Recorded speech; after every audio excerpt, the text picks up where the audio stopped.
नमस्कार दोस्तों, मेरा नाम अमित, आपके अपने YouTube चैनल माइनस स्ट्रीट पर। आज मैं वीडियो लेके आया हूँ प्रॉपर्टी के पेपर्स के रिगार्डिंग। आप जैसे दिल्ली एनसीआर में अगर कोई प्रॉपर्टी देख रहे हैं तो कौन कौन से पेपर बहुत ज़्यादा ज़रूरी है, कौन कौन से पेपर आपको चेक करने चाहिए और किस पेपर की क्या इंपॉर्टेंस है और कैसे वो बताती है कि आपकी प्रॉपर्टी सही है या गलत। अगर कोई प्रॉपर्टी वाला या जिस पे आप प्रॉपर्टी देख रहे हैं उन्होंने अगर आपको जो वो पेपर्स दिए हैं तो उसे कैसे चेक करें, और अगर नहीं दिए हैं तो कैसे चेक करें। आज इसी रिगार्डिंग में आपसे बात करूंगा आज, और ये प्रॉपर्टी बताऊंगा कि आपको। आज हम बात करेंगे म्यूटेशन के बारे में, या खतौनी, दाखला खारिज, जो भी इसके अलग अलग नाम है, लेकिन पेपर मतलब एक ही है और चीज़ एक ही है। आज हम लोग इस बारे में बात करेंगे। दाखला खारिज या म्यूटेशन वो डॉक्यूमेंट होता है जिसे आप एक तरीके से बोले जाए गवर्नमेंट का जो खाता होता है उस खाते में अगर आपका नाम चढ़ता है तो उसको दाखला खारिज बोलते हैं। और उसको जो उससे जो पेपर्स निकलते हैं, जो उसकी जो रिसिप्ट या रिसिप्ट कह रहा हूँ, सॉरी, उससे जो आपका पेपर निकलता है, जो पूरा डेटा निकलता है, उस डेटा को बोलते हैं म्यूटेशन या फिर खतौनी। ये जो खतौनी होती है, ये खतौनी मोस्टली ज़्यादातर आप लोगों को जब कोई आप फ्री होल्ड प्रॉपर्टी आप सर्च आउट कर रहे होते हैं या फिर जहाँ जिस ज़मीन का म्यूटेशन होता है उसका सर्च आउट कर रहे हैं तो लोग बाग या फिर आपके जो सेलर होते हैं वो आपको प्रोवाइड करते हैं ये खतौनी। इसमें आपका पूरी डिटेल्स होती है। आइए मैं बताता हूँ, स्क्रीन पे चलते हैं हम लोग और मैं आपको बताता हूँ कि इसे कैसे हम लोग ऑनलाइन सर्च कर सकते हैं और कैसे कहाँ कैसे कैसे जाके हम लोग क्या क्या डालना होता है, क्या कैसे सर्च करना होता है, सारी चीज़ मैं आपको बताता हूँ। हम लोग आ चुके हैं स्क्रीन पर और हम लोग गूगल पर जाएंगे और गूगल पर जाके हम लोग सर्च करेंगे भूलेख। ये देखिए, ये सबसे ऊपर ही आ गया टॉप पे। हम लोग भूलेख सर्च करते हैं तो आप देख सकते हैं ये जो upbhuleख.gov.in जैसे मैंने पहले आपको बताया है, और ये भूलेख और भूलेख लिखा हुआ है, भूलेख उत्तर प्रदेश। हम लोग सबसे टॉप वाला जो ये ऑप्शन है इस पर क्लिक करेंगे।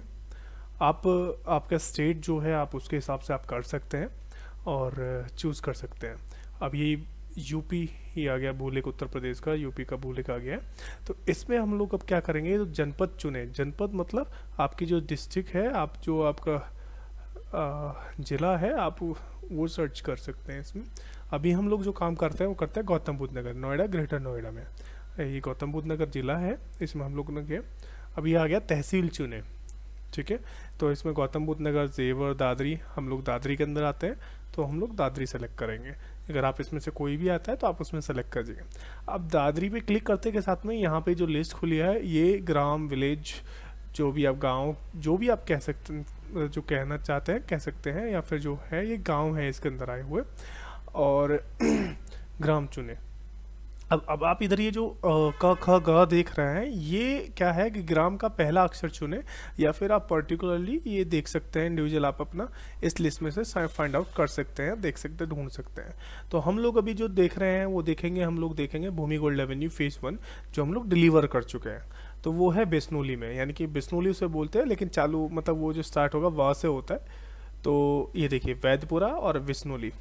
तो वैद्यपुरा तो अपना है नहीं, हम लोग विष्णुली का, अब हम लोग विष्णुली क्लिक करेंगे तो अब ये जो खुल के आया है, ये खुल के आ गया। देखिए यहाँ जनपद गौतम बुद्ध नगर, तहसील दादरी और ग्राम बिस्नोली, और हम लोग एक खसरा संख्या, घाटा संख्या भरे, ये सारी चीज़ें लिख।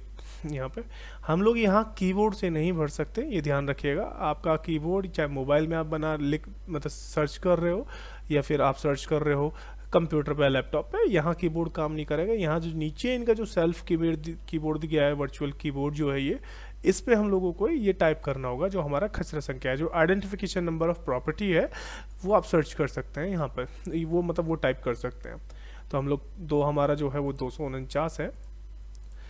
अच्छा ध्यान रखिएगा कि हम लोग खोज कर, तो ध्यान रखिएगा जो ये खोजो क्लिक करने के बाद में कई बार क्या होता है कि खसरा संख्या हम लोग जैसे 250 डाला, 251 डाला, तो वहाँ पर क्या होता है कि जैसे 250 माँ, 250 का, इस टाइप से भी आते हैं, ऑप्शंस आते हैं। तो आपको पहले तो पता होना चाहिए कि आपका वाला कौन सा है। दूसरी चीज़ अगर नहीं पता है तो आप देखना होगा पर्टिकुलर आपको खोल के। ऐसे अक्सर क्या होता है, उसका रीज़न ये होता है कि एक जैसे कि जो खाता संख्या होती है और जो खसरा संख्या होती है, ये दोनों अलग अलग चीज़ें हैं। जो खसरा संख्या है वो प्रॉपर्टी का आइडेंटिफिकेशन नंबर है, और जो खाता संख्या है वो आपका जो खाता संख्या है वो जो पर्सन होता है, जैसे कि हम लोगों का है, जो हम लोग है, वो खाता संख्या इंसानों का होता है। और वो खाता संख्या ऐसा ही होता है जैसे कि आपका जो पैन कार्ड होता है, पैन कार्ड का जो परमानेंट अकाउंट नंबर है, जैसे उससे कोई भी पैसे का लेन देन होगा, जो सारी चीज़ें होंगी वो उस account personal pan card number के जो परमानेंट नंबर है उसके अंतर्गत होती है। ऐसे ही खाता संख्या में जो जितनी भी ज़मीनें आपके नाम रजिस्ट्री होगी या आप बेचते हैं तो उस खाता संख्या में चढ़ेंगी या निकलेंगी। तो जैसे कि अब हम इसको सेलेक्ट करते हैं, मैं आपको आगे दिखाता हूँ। पहले हम लोगों को कैप्चा आएगा, ये कैप्चा क्लियर करना होता है। 6SBXJ3 एंटर मारते हैं। ये देखिए ये खुल के आ गया है पूरा का पूरा, ठीक है। अब इसमें आप देखिए, जैसे मैंने बताया था आपको कि ये आपके आ गए हैं अलग अलग। तो ये जो खाता संख्या है ये इन जो जैकरन है, ये जो जैकरन है इनका ये खाता संख्या है, और इस खाते संख्या में ये इतनी सारी खसरा संख्या रखा है। इसका मतलब आपके एक खाता संख्या में कई बार मतलब कई सारे खसरा संख्या हो सकते हैं, और आपके एक खसरा संख्या में कई खाता संख्या हो सकती है।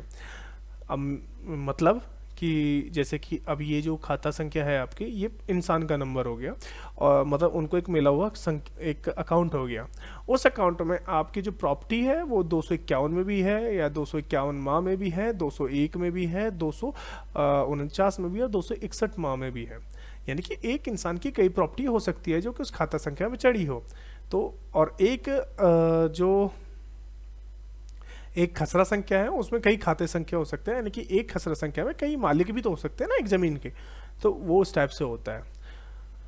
ये आपका पूरा सारी चीज़ें जो देख रहे हैं इनको बोलते हैं आदेश। ये आदेश होते हैं, ये आपका सरकारी खाता है एक तरीके से, मान लीजिए सरकारी एक तरीके से सरकारी रजिस्टर है, उसमें आपका आदेश होते हैं। और आदेश होता है ये आपका जो आदेश करने वाले होते हैं, ये आपका रजिस्ट्रार जो होते हैं वो आपका आदेश करते हैं कि फलाना फलाना फलाना, मतलब इनकी ज़मीन में से आपकी इनकी इतनी ज़मीन और इस खसरा संख्या में से इस जगह से और इस माजरे से आपकी जो ज़मीन है इनके नाम दर्ज होती है, आपके नाम से कटती है, और मतलब उनके नाम से वो उतनी ज़मीन कट के और आपके नाम चढ़ जाती है उस खाता संख्या में और सारी चीज़ें। तो उसी आपका खाता संख्या यानी कि उस जो खसरा संख्या है उस खसरा संख्या में वो इतनी ज़मीन आपके खाते संख्या में चढ़ जाती है उनके खाते में से कट के।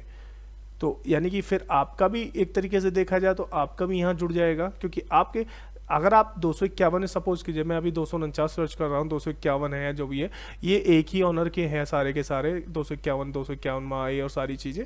जैसे ये एक ही ऑनर की जो ज़मीनें हैं ये, इनमें से अगर आप किसी में भी रजिस्ट्री होते हैं तो ये खसरा संख्या आपके खाता संख्या में भी शो करेंगी। ये तो हो गया आपका ये क्या मैटर है। अब इस तरह से हम लोग पता लगा सकते हैं कि इसमें आपका जो अगर नाम चढ़ गया तो ये लीगली आप उस ज़मीन के पूरी तरह से पक्के मालिक हो गए हैं।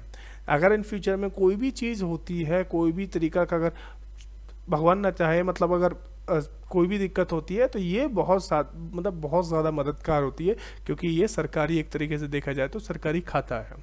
तो हर बार जब भी आप कभी भी कोई प्रॉपर्टी देखने जाएंगे या कहीं भी आप जाते हैं तो इस चीज़ की डिमांड ज़रूर करें। इस चीज़ की जब ये आप खतौनी इसको बोलते हैं, और खतौनी की जब डिमांड आप करेंगे तो खतौनी की डिमांड करने पे आपको या तो अगर उनकी प्रॉपर्टी अगर कोई किसी तरह को कोई दिक्कत नहीं है तो वो बिल्कुल बेझिझक होकर दे देंगे। लेकिन उसमें भी पता करना होता है कि अब भाई आपने प्रॉपर्टी तो देख ली, आपको उन्होंने खसरा संख्या बता दिया, लेकिन कैसे पता करें कि ये खसरा संख्या और प्रॉपर्टी जो दिए, जो पेपर दिए हैं प्रॉपर्टी के जो खतौनी दिए उसी ज़मीन की दिए। तो उसका मैं आपको अगली वीडियो में बताऊंगा कि कैसे इस खतौनी को पता करें कि उसी ज़मीन की है या किसी और ज़मीन की।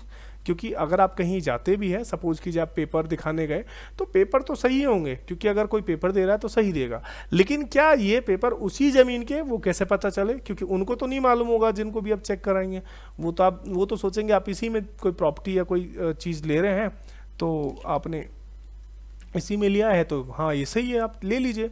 लेकिन कल को आपके साथ कोई दिक्कत होती है तो वो कैसे पता चले? तो उसके बारे में मैं बताऊंगा आपके अगली वीडियो में कि आप कैसे पता लगाए कि कैसे वो खतौनी जो आपको दी गई है या वो पेपर्स जो आपको दिए गए हैं कि वो उसी प्रॉपर्टी के हैं या किसी और प्रॉपर्टी के। तो अगली वीडियो देखिएगा ज़रूर। धन्यवाद। मेरा नाम अमित, आपके अपने यूट्यूब चैनल माइंड स्ट्रीट पर। तो जैसे आपने देखा, अभी जैसे आपने देखा जो सारी चीज़ें हैं, इसी टाइप से आप पूरा सर्च कर सकते हैं और अपने किसी भी प्रॉपर्टी का आप सर्च आउट कर सकते हैं। और सबसे बड़ी बात क्या है कि सबका फॉर्मेट अलग अलग हो सकता है, लेकिन फॉर्मेट अलग होने वाला है, लेकिन मोटेशन पूरे ऑल ओवर इंडिया का आपका मिल जाएगा। इसी टाइप से जैसे कि आपने जो भी भूलेख देखा था, भूलेख.gov.in जो होता है वो उत्तर प्रदेश का है, यूपी भूलेख जो है। gov.in आपका उत्तराखंड में भी मिलेगा, लेकिन बाकी के सभी जो है nic.in भी हो सकता है। इसी टाइप से अलग अलग RJ भूलेख.nic ये राजस्थान का हो गया। इसी तरह से आप हर जगह का अपना देख सकते हैं ऑल ओवर इंडिया में।